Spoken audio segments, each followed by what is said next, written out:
Hello folks, my name is Monks, and this is my madness. And what pray tell have I decided to waste your time with today? Frankly, I don't know. With the way this year has been going, the mind is mush and the madness untethered. The basic idea is, well, some sort of monster cup of coffee.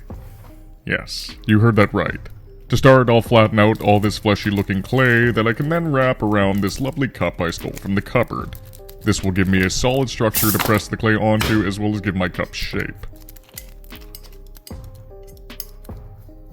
Now, once I've got my cup shaped and it's off into the oven for a bake, I realize I need to convey a bit more movement with the form. And by that I mean, I'm going to give this a little bit of a tilt. A little extra foil and a little bit more clay will give this guy a nice little lean.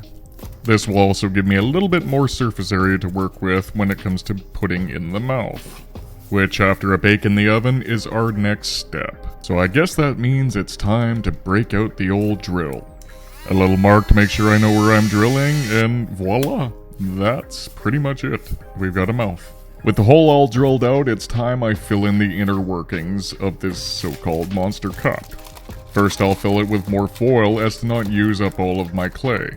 The foil will also act as a barrier, as I will be using two different colored clays. For the top where the coffee will be, I will use this simple brown clay in a thin layer just to cover up the foil showing through. The rest will be filled with another substance. With the top all baked, now I just need to mash these blocks together and create my fleshy inner mouth color. I'll pack it all in bit by bit and then go back in with a ball stylus to smooth everything out. Once everything is all smoothed and blended, I'll throw in some forms such as a throat hole, cheek folds, and even a dainty little uvula. When I feel it is all looking passable, I'll give it a quick alcohol wash and then it's off into the oven for a quick bake. And while that bakes, I need to make some teeth. Quick little tip here, if you want to make realistic looking teeth, use translucent clay. Now, so I don't mix up this perfect little alignment here, I'm going to put the teeth on these loops of tape. This will help me avoid a mishap or put a tooth in a wrong spot. And with all those teeth ready, I need to go back and build up some gummage. I'll take this delicious looking bubblegum clay and roll it into a nice sausage, which I'll then attach to the bottom jaw with some clay glue. Once I get this all blended on, I'll go back in with my tools and make some divots for the teeth to be pressed into. And I guarantee if you hate the dentist, the following footage will make you squirm. I know I was. I'll carefully place each individual tooth in its correct spot, and then I'll bake this lower jaw in the oven so that way I can lock everything into place and not worry about bumping it or disturbing it when I put in the upper jaw. The nice thing about polymer clay is it can be baked multiple times, so you're basically saving your progress as you go. Now, this is starting to give hints of Resident Evil, which isn't really what we're going for here, so I need to add some lips. A couple of big worms of clay pressed around the teeth and gums will provide me with said beautiful luscious lips. Well, as beautiful and luscious as a cup monster's lips can get.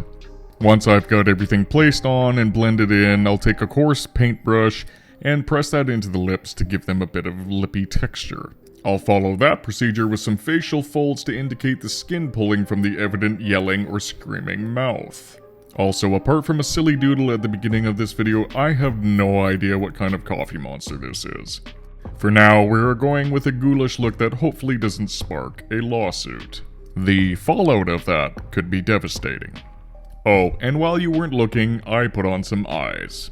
And as much as I'm digging the Plants vs. Zombies look, that's not what we're doing here. Anyways, I'll slap some more clay on to blend the eyes and create a monstrous brow. As I progress along here, this thing is starting to give me the impression of one of those forgotten 80s toys, like the Boglins. Unfortunately, we have no time to have a little history lesson on the Boglins, so moving on, I need to make some arms. A couple twists of armature wire will provide the perfect bones to lay on the clay, and if we're gonna make arms, why not make over-the-top muscular arms? To create these arms, it's just a matter of forming basic arm shapes and then piling on the clay in spots that would be more pronounced or protruding. It's adding clay here and taking away from there, until the mess starts looking like something familiar. Funny enough, it was at this point that I discovered what exactly I wanted this thing to be. which of course led to a bit of facial reconstruction. All the better to avoid copyright infringement. This is still going to be some weird anthropomorphic cup of coffee, but not just any cup of coffee. This is a really strong cup of coffee, complete with 2 sugar cubes and a dumbbell. And yes, I realize now that the summation of this project is simply a dumb dad joke. And regardless of what you all think, I think it's hilarious.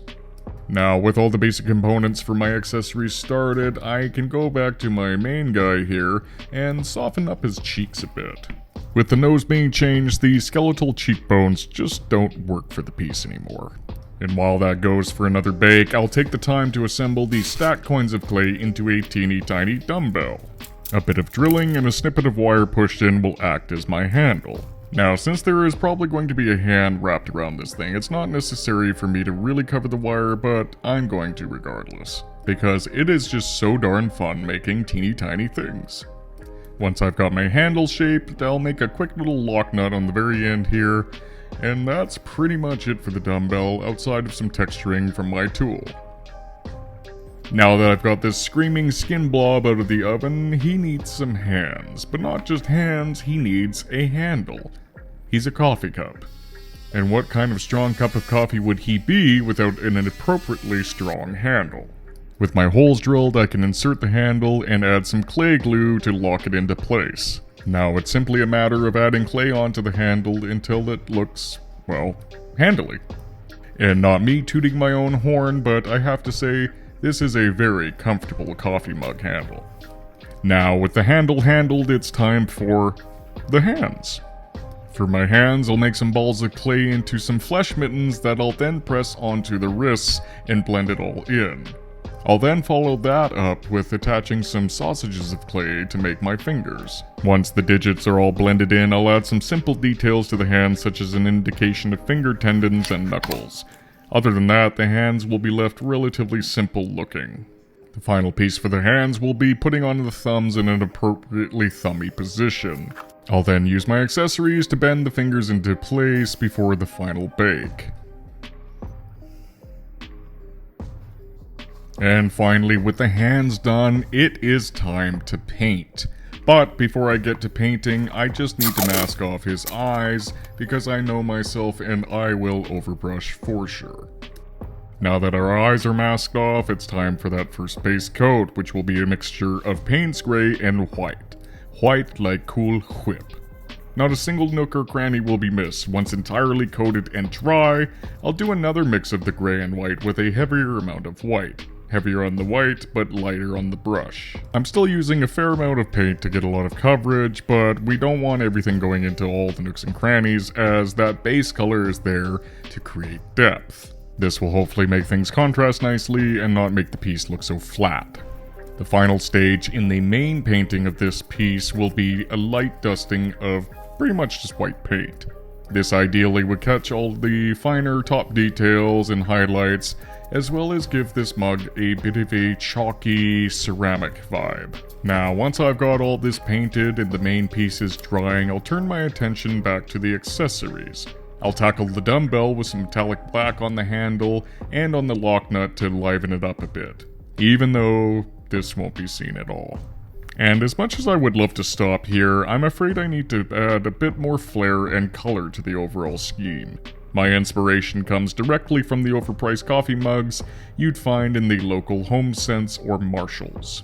The aforementioned flair will be these haphazardly placed, poorly painted flowers. Oh, how I love these tedious, repetitive tasks. Yes, unfortunately my flower painting skills leave a lot to be desired.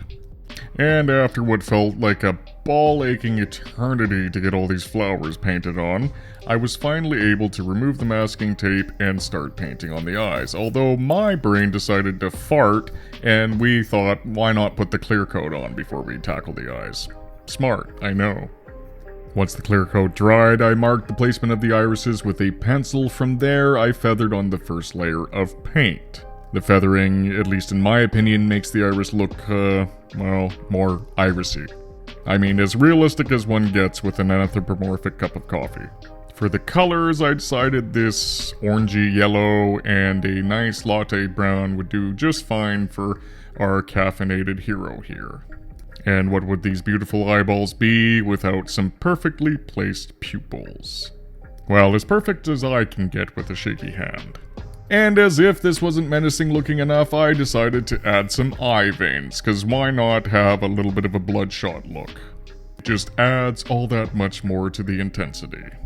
Once I have the eyes looking passable, it's time for a nice clear coat of UV resin. Not only will this lock in the painting, but it will also give the eyes a gooey eye look. Nearing the finish line, it's time to give the gums and teeth a glam up as well. The gums will get a reddy pink wash to seep into all the cracks and crevices, giving them a more vibrant and flushed appearance. The teeth will get washed with a muddy yellow. This would suggest our friend indulges in the morning nectar a little too much. Now, with all that complete, I'll goo it all up with some UV resin for a nice drooly look, and we're almost there, folks, just a bit more to go. With the mouth cured, it's now time for the final task of this whole operation, pouring in some coffee.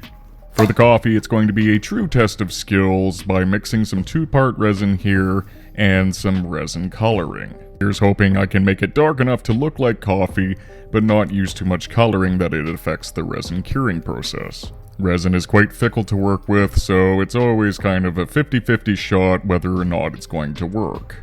Thankfully, the resin gods were smiling on me as this cured beautifully. And though this is looking quite excellent, there's still one more element I need to add. Since I have sculpted this guy, making him look like he's kind of moving and bopping around, it would stand to reason that he would have a bit of coffee splashing out the top of his head. So with that idea in mind, I decided to mix some of that brown coloring in with some UV resin. With my little silicone petri dish here, I'm able to bend the resin as I cure it, and this kind of creates a little splash effect. Once I have all the pieces tacked on and looking somewhat splashy, I can then add some extra UV resin on the bottom to blend everything together and make it a more cohesive wave. With my resin done, it's now time to attach the accessories. A little fast-acting glue will keep these plates from popping off the end of my dumbbell handle here. And once that's set, I'll use the same glue to attach our sugar cubes in the open palm, and that's pretty much it, and we are off to the races with our runway shots.